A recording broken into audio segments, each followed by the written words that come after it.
ٹھنڈی ٹھنڈی بارش میں بھیگتے ہوئے جب سمرین کو ٹھنڈ لگنا شروع ہوئی اور وہ ٹھنڈ سے تھر تھر کانپنے لگی تو میں نے آگے بڑھ کر اسے اپنا کوٹ پہنایا اور اپنے بازوؤں میں سمیٹ لیا۔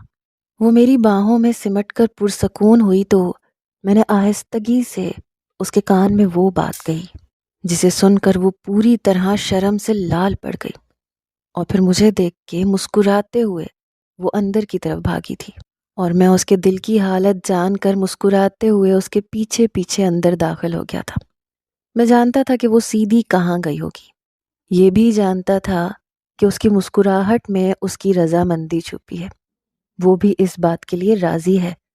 اسی لیے میرے قدم بھی خود بخود اس جانب اٹھنے لگے، کیونکہ آج کی رات مجھے اس کے ساتھ۔ میرا نام قاسم ہے، پیشے سے میں ایک ڈاکٹر ہوں۔ یہ جون کی کوئی 24 تاریخ تھی، رات کے 2 بج رہے تھے۔ میں گہری نیند سے اٹھا تھا کیونکہ میرا فون مستقل بجے جا رہا تھا۔ بہت مشکل سے ہاتھ بڑھا کر میں نے اپنا فون اٹھایا، کان سے لگایا۔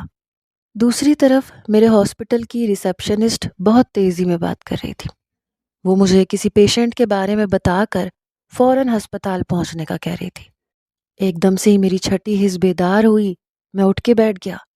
ہم ڈاکٹر ایسے ہی ہوتے ہیں، جب کسی بھی حادثے کے بارے میں یا کسی مریض کی سیریس کنڈیشن کے بارے میں سنتے ہیں تو اپنا آرام، سکون، نیند سب کچھ بھلا کر فوراً اپنے فرض کو ترجیح دیتے ہیں۔ میں نے بھی یہی کیا۔ بہت تیزی سے میرے دماغ نے کام کرنا شروع کیا۔ میں اٹھ کے فریش ہوتا سیدھا ہسپتال کے لیے نکل گیا۔ ہسپتال پہنچ کے مجھے پتا چلا کہ کوئی لڑکی سڑک پر بے ہوش پڑی ملی ہے۔ اسے بہت گہرے زخم آئے ہیں، خاص کر اس کے سر پہ بہت زیادہ چوٹیں تھیں، اور مجھے اسی لیے بلایا گیا تھا کیونکہ میں دماغ کا ڈاکٹر تھا اور یہ معاملہ مجھے ہینڈل کرنا تھا۔ میں فوراً اس مریضہ کے پاس پہنچا، اسے چیک کر کے اس کے سارے زخموں کو اچھی طرح سے اسٹچز وغیرہ لگا کے بند کیا۔ اس کے سر کے درمیانی حصے میں کوئی نوکیلی چیز گھسی تھی جس کی وجہ سے کافی خون بہہ گیا تھا۔ وہ تو خدا کا شکر تھا کہ بڑا نقصان نہیں ہوا تھا۔ سب کچھ کرنے کے بعد میں مریضہ کو غور سے دیکھنے لگا۔ وہ مریضہ میرے سامنے ہوش و حواس سے بیگانہ تھی اور میں اس کی خوبصورتی دیکھ کے مبہوت رہ گیا تھا۔ اس کے زخموں پر میں بینڈیج کر چکا تھا۔ اس کے سر پہ کافی گہری چوٹ لگی تھی، اس لیے مجھے اس کے ہوش میں آنے کا انتظار تھا۔ جب تک وہ ہوش میں نہ آتی میں واپس اپنے گھر نہیں جا سکتا تھا۔ ایسے کیسز میں مریض کے کوما میں جانے کے بہت زیادہ چانسز ہوتے ہیں، اسی لیے میں خود اس کے پاس موجود تھا اور اس کے وجود سے جڑی مشینوں پہ نظر رکھے ہوئے تھا، لیکن خود بخود میری نظر بار بار بھٹکتے ہوئے اس حسینہ پہ جا رہی تھی۔ اور پھر ایک لمحہ ایسا آیا کہ میں خود پر سے ہی اختیار کھو بیٹھا۔ صبح کے تقریباً 5 بج چکے تھے۔ اس مریضہ کے ساتھ کمرے میں میں تنہا تھا۔ نرسز کو میں نے باہر بھیج دیا تھا اور بس اسی تنہائی میں نے خود پر سے اختیار کھو دیا۔ دھیرے سے اس کے بالوں کو پیچھے کرتے ہوئے اس کے ماتھے کو چوم لیا۔ یہ حرکت اتنی بے اختیار تھی کہ میں خود بھی ششدر رہ گیا۔ میں نے آج تک کبھی ایسا کچھ نہیں کیا تھا، لیکن نہ جانے اس لڑکی میں ایسی کون سی کشش تھی کہ میرے لیے اپنے آپ پہ قابو رکھنا ہی مشکل ہو چکا تھا۔ میں جھٹکا کھا کے پیچھے ہٹا، اپنے آپ کو سرزنش کرنے لگا کیونکہ یہ حرکت انتہائی غیر اخلاقی تھی اور میری تربیت اس طرح کی نہیں تھی کہ میں کسی کی بے ہوشی یا بے بسی کا فائدہ اٹھاتا۔ اس پر سے نظر ہٹاتے میں بس مشینوں کو مانیٹر کرنے لگا۔ میری پوری کوشش تھی کہ میری نظر دوبارہ اس کے حسین چہرے پہ نہ پڑے۔ اس کی دھڑکنیں تھوڑی تیز تھیں اور پھر کچھ ہی دیر بعد اس کے وجود میں جنبش ہوئی تو میں فوراً اسے آواز دینے لگا۔ مجھے تو اس کا نام بھی معلوم نہیں تھا، میں بس اسے آپ کہہ کے مخاطب کر رہا تھا۔ کچھ دیر کی ہل جل کے بعد اس نے اپنی آنکھیں کھولیں اور وہ بس یک ٹک میرا چہرہ دیکھنے لگی۔ اس کی خوبصورت بڑی بڑی نیلی آنکھیں کسی جھیل کا نظارہ پیش کر رہی تھیں اور مجھے لگ رہا تھا میں ان آنکھوں کے سحر سے ساری زندگی نہیں نکل سکوں گا۔ میں نے نرمی سے اس سے پوچھا، آپ ٹھیک تو ہیں؟ اس نے بس دھیرے سے سر ہاں میں ہلایا، پھر کہنے لگی آپ کون ہیں، میں کہاں ہوں؟ میں نے اسے بتایا کہ وہ ایک ایمبولینس کے ذریعے سے ہسپتال لائی گئی تھی، کچھ لوگوں کو وہ سڑک کے کنارے سے ملی تھی اور کوئی اس کے بارے میں کچھ نہیں جانتا، اس لیے ہم کسی کو اطلاع نہیں کر سکے۔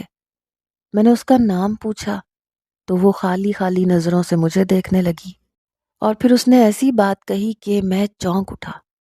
وہ کہنے لگی مجھے میرا نام نہیں معلوم۔ میں نے اس سے ایک کے پیچھے کئی سوال کیے، لیکن وہ کسی بھی سوال کا جواب نہیں دے سکی۔ نہ اسے اپنا نام معلوم تھا، نہ پتہ، نہ ہی کسی چیز کی وہ شناخت کر پا رہی تھی۔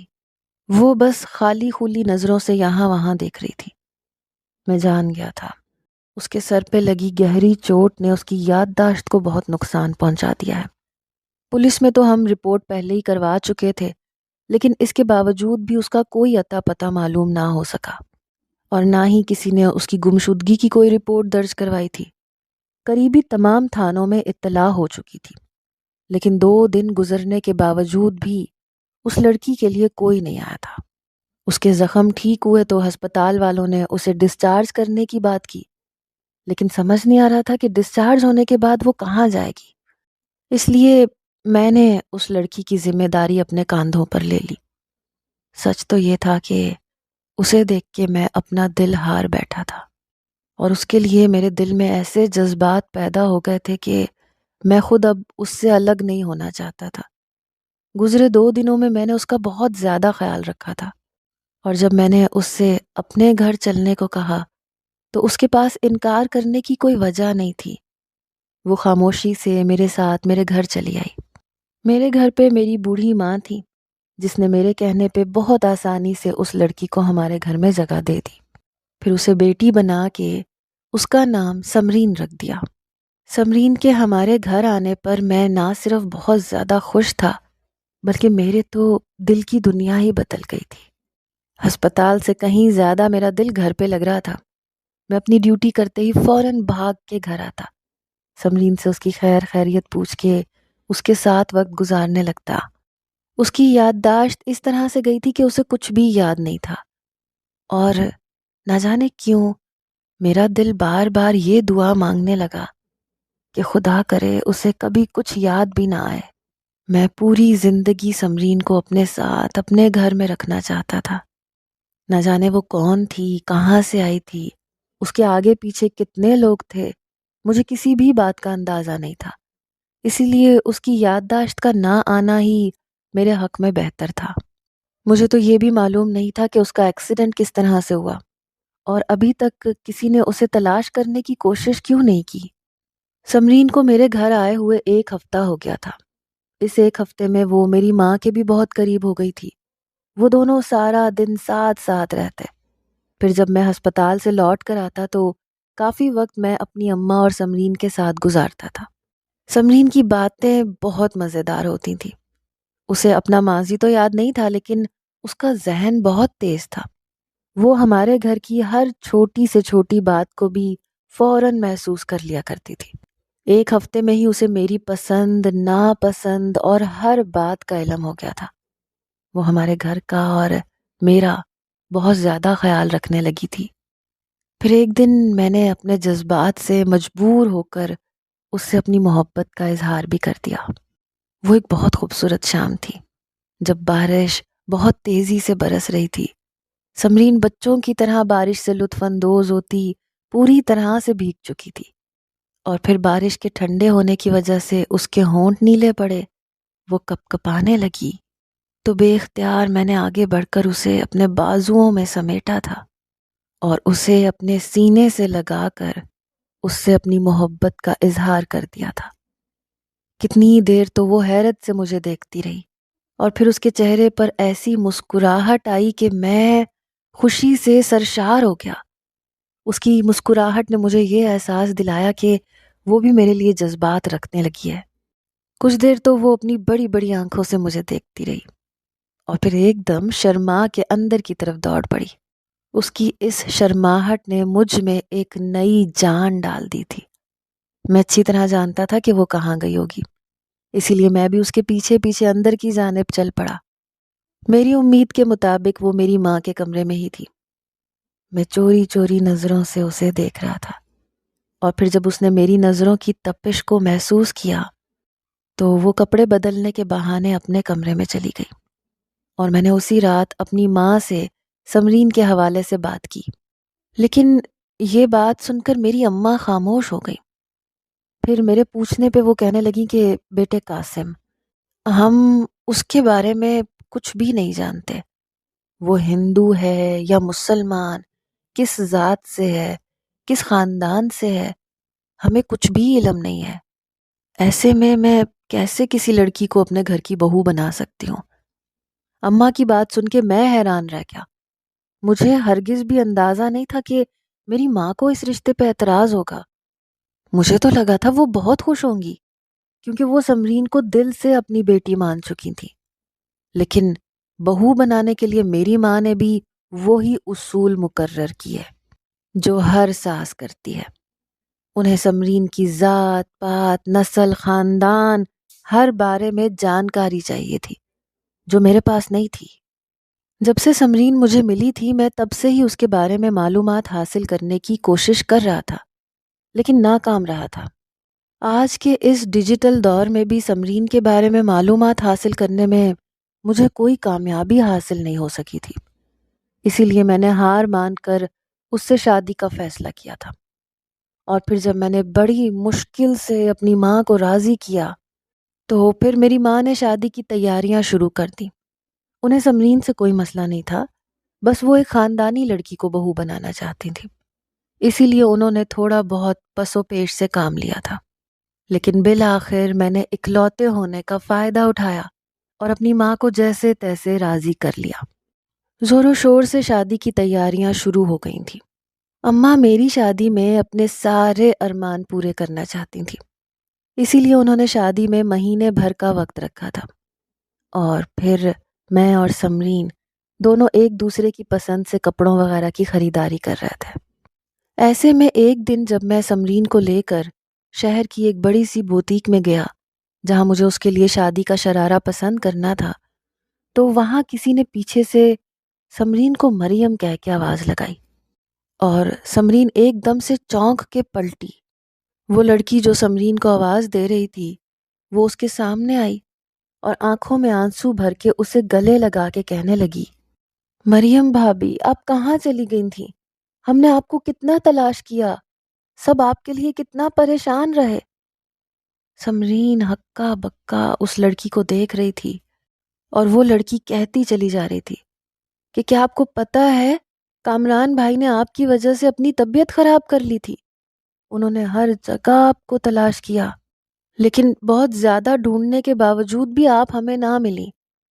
وہ اور بھی بہت کچھ کہہ رہی تھی، لیکن میرے سر پر تو جیسے آسمان گر پڑا، کیونکہ وہ جس کامران بھائی کا ذکر کر رہی تھی وہ سمرین کا شوہر تھا، اور یہ بات اس لڑکی کی باتوں سے واضح طور پہ مجھے سمجھ آ گئی تھی۔ کافی دیر تو سمرین خود بھی ہکا بکا سی اس لڑکی کو دیکھتی رہی، اور پھر اس لڑکی نے جلدی سے فون کر کے کسی کو بلایا، تو تھوڑی دیر بعد ایک لمبا چوڑا آدمی چلا آیا جس نے سمرین کو دیکھتے ہی اسے اپنے سینے سے لگا لیا، اور پھر اس نے وہ تمام ثبوت مجھے دکھائے جن کے تحت سمرین مریم تھی اور وہ اس انسان کی بیوی تھی۔ سمرین بس پھٹی پھٹی نگاہوں سے اس شخص کو دیکھ رہی تھی، شاید وہ اسے پہچاننے کی کوشش کر رہی تھی، اور میرے سارے ارمان خاک میں مل گئے تھے۔ میری شادی سے صرف مہینہ بھر پہلے میری محبت مجھ سے چھن گئی، وہ محبت جسے پا لینے کا مجھے پوری طرح یقین ہو گیا تھا۔ سمرین کو اب بھی پوری طرح سے کچھ یاد نہیں تھا، لیکن سارے ثبوت دیکھنے کے بعد میں اسے اپنے ساتھ رکھنے کا حق نہیں رکھتا تھا، اس لیے اس کا شوہر اور سسرال والے اسے لے کر چلے گئے۔ وہ لڑکی جو ہمیں بوتیک میں ملی تھی وہ سمرین کی نند کی دوست تھی، اور اسی نے سمرین کے پورے سسرال والوں کو خبر کی تھی۔ سمرین کے چلے جانے کے بعد میری طبیعت بہت زیادہ بگڑ گئی، میں بہت ہی زیادہ برے حال میں تھا۔ میرا نہ صرف دل ٹوٹا تھا بلکہ سارے ارمان بھی خاک ہو گئے تھے۔ میں ہر وقت سمرین کو یاد کرنے لگا۔ کئی راتیں تو میں اپنی اماں کے گلے لگ کے روتا رہا، کیونکہ میں سمرین کو اپنی پوری زندگی مان چکا تھا، اور اب اس کے بغیر جینا میرے لیے ممکن نہیں تھا۔ مجھے تو اس کی اس قدر عادت ہو گئی تھی کہ اس کے بغیر گزارا کرنا میرے لیے موت کے برابر تھا۔ مجھے تو یہ سمجھ نہیں آ رہا تھا کہ سمرین کا شوہر جو اسی شہر میں رہتا تھا، وہ سمرین کو ڈھونڈنے میں اتنا عرصہ ناکام کیسے رہا۔ اگر اس نے پولیس میں کوئی رپورٹ کروائی تھی تو پھر ہمیں یہ بات کیوں پتہ نہ چل سکی؟ میں نے تو شروع سے پولیس کا سہارا لیا تھا، لیکن سمرین کے حوالے سے کہیں کوئی رپورٹ درج نہیں ہوئی تھی۔ میں عجیب شش و پنج کا شکار تھا۔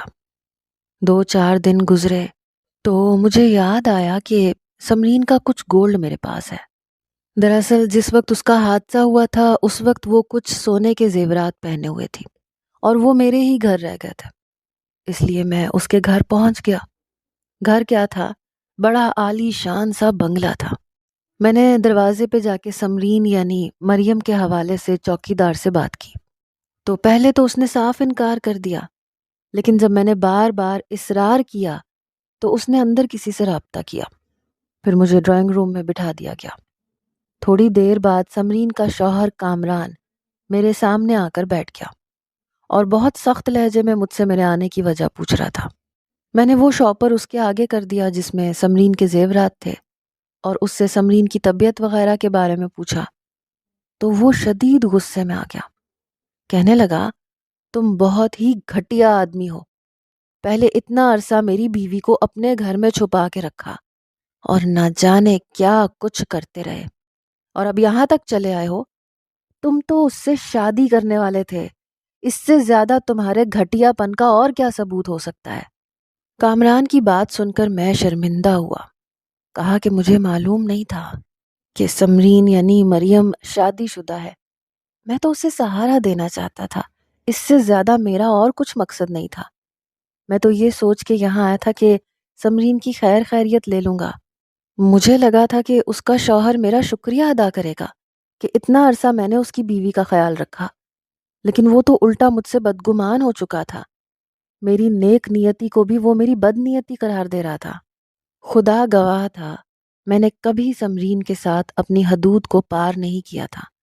میں نے کبھی اس بات سے کوئی فائدہ نہیں اٹھایا تھا کہ وہ بے سہارا ہے یا پھر میرے گھر میں رہتی ہے۔ میں نے ہمارے درمیان ہمیشہ عزت کے پردے کو قائم رکھا تھا، اور اسی لیے اب مجھے غصہ آ رہا تھا کہ کامران میرے اور سمرین کے حوالے سے ایسی باتیں کیسے کر سکتا ہے۔ میں نے غصے میں اسے بتایا کہ میرا سمرین کے ساتھ کوئی ناجائز تعلق نہیں تھا۔ میری آواز شاید اندر تک چلی گئی، اسی لیے اچانک ہی سمرین ڈرائنگ روم میں آ گئی۔ اس کے چہرے پہ نظر پڑتے ہی میرے ہوش اڑ گئے۔ اس کے منہ پہ نیل کے نشانات تھے، اور ایک طرف سے اس کا منہ سوجا ہوا تھا، ایک ہاتھ بھی فریکچرڈ تھا، اور یہ سب دیکھ کے میں دنگ رہ گیا۔ وہ بھاگتے ہوئے میرے پاس آ گئی، میرے قدموں میں بیٹھ گئی، کہنے لگی مجھے اپنے ساتھ لے چلو۔ میں نہیں جانتی یہ آدمی کون ہے، یہ میرا شوہر ہے بھی یا نہیں، لیکن میں یہاں بہت بہت زیادہ پریشان ہوں۔ یہ مجھ پہ الزام لگاتا ہے، مجھے بد کردار کہتا ہے، مارتا پیٹتا ہے۔ میں یہاں نہیں رہنا چاہتی۔ سمرین کا حال دیکھ کے تو میرے دل نے دھڑکنا چھوڑ دیا۔ وہ مجھ سے مدد کی التجا کر رہی تھی، اور میں ہکا بکا سا کامران کو دیکھ رہا تھا۔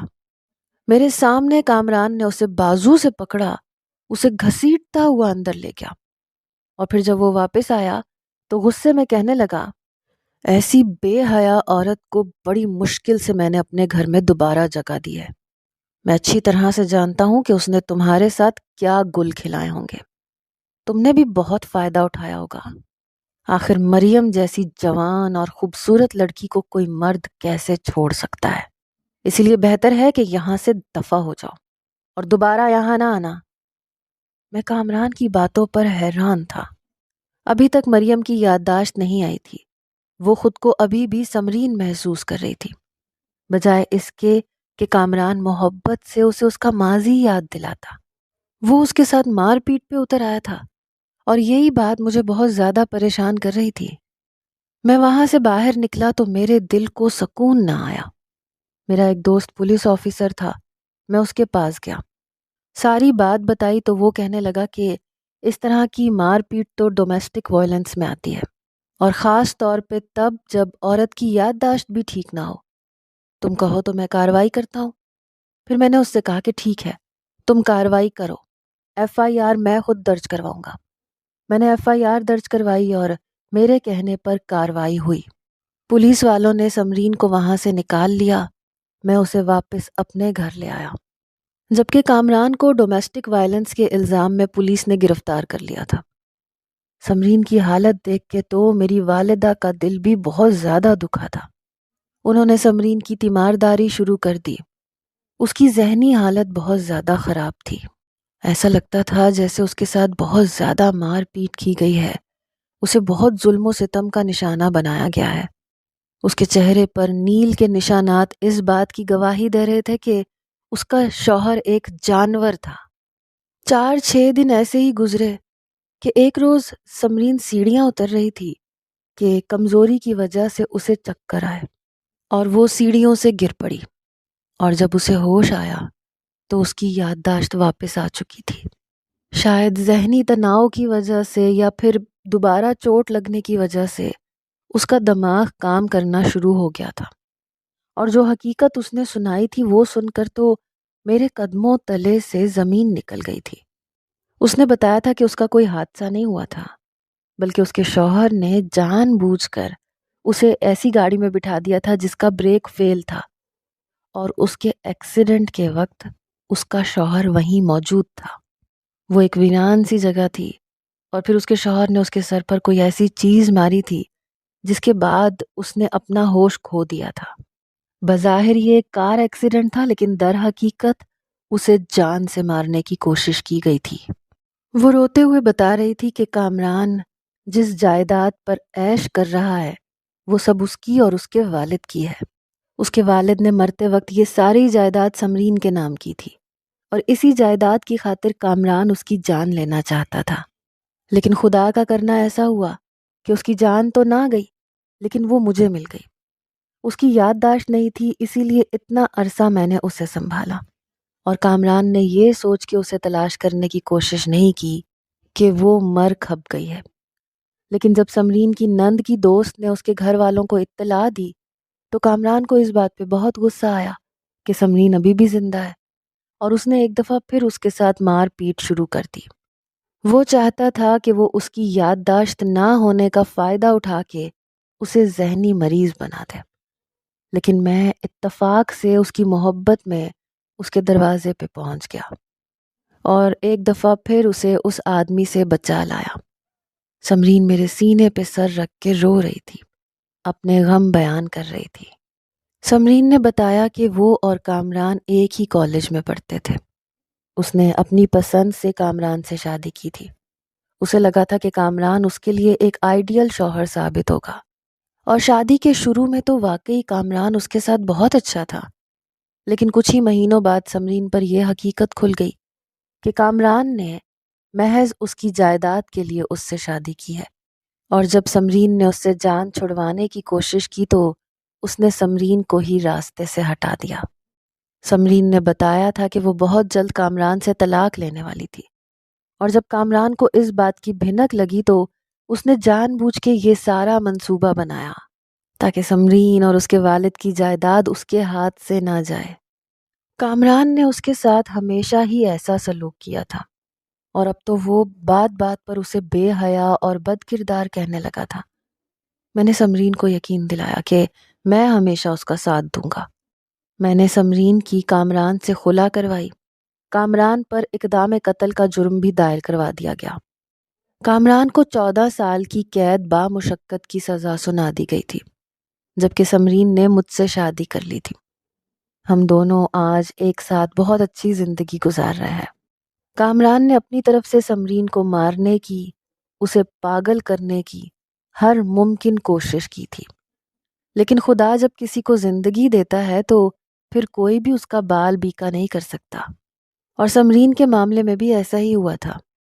کامران کی لاکھ کوششوں کے باوجود بھی اس کی جان نہیں گئی تھی، بلکہ اس کی یادداشت بھی لوٹ آئی تھی۔